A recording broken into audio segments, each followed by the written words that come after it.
All right, let's get right into it. Morgan Stanley just dropped its latest earnings, and wow, the market took notice. So today we're going to break down those numbers, really get into what management is thinking, and figure out what this all means for the stock. And really, it all boils down to this one question, doesn't it? Morgan Stanley absolutely crushed it, but the easy part's over. The real question is, what's the move now? So let's build the case for the trade piece by piece. So, just how good was it? Well, let's start at the bottom line. The firm delivered earnings per share of $2.68. That just sailed past what analysts were expecting by a solid 23 cents. But that was just for starters. The top-line revenue was frankly just as impressive. It clocked in at $17.9 billion, which blew past the consensus by nearly $1.2 billion. Look, that is not a small miss by the street, that is a statement. And this is how the market responded to that statement. Decisively. The stock jumped over 5.5% the day it was announced. When you see a massive, high-quality name like Morgan Stanley make a move like this, it's pretty clear the results really hit home. The street is buying this story. Now, the story here really goes deeper than just the headline numbers. This wasn't a beat because of some one-off accounting trick.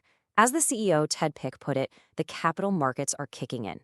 This quarter was the proof. It confirmed that the firm's big, powerful engines, investment banking and trading, are firing on all cylinders again. And let's be clear, results like these don't just happen by accident. Nope. They're the direct result of a very specific, very disciplined strategy that management likes to call operating on a higher plane. So let's break down what that actually means.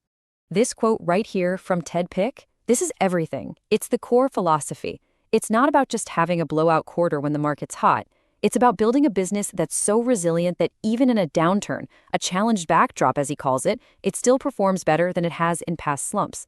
The goal is all about consistency and establishing higher lows. That's the key. And here's the blueprint for how they do it. The integrated firm basically has two powerful engines. First, you've got this massive wealth management business. Think of it as a stable funnel, just constantly bringing in durable fee-based revenue. That's the ballast for the ship. Then you've got the institutional securities division. That's the horsepower, capturing that huge upside when capital markets get active. And it's all supported by a fortress of a balance sheet. We're talking a CET1 capital ratio of nearly 16%, which is a key measure of financial strength, and a real discipline to not go out and overpay for acquisitions.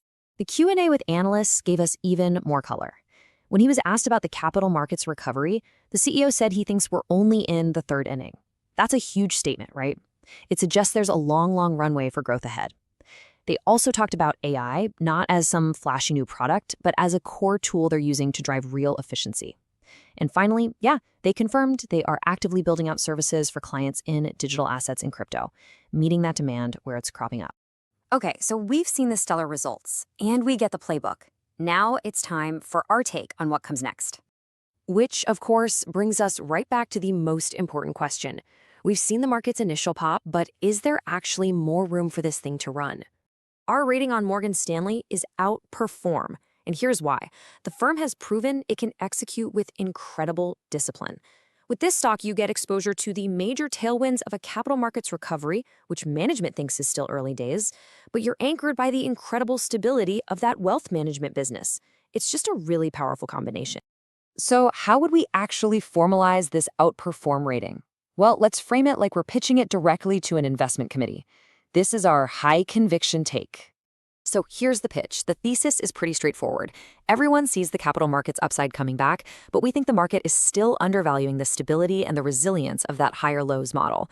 So the action is simple. Go long the stock. And the rationale is that you get the best of both worlds. It's a prime beneficiary of the upswing in banking and trading, but it comes with this formidable buffer from that massive fee-generating wealth business. It's a growth story with a built-in safety net. And of course, this is not financial advice.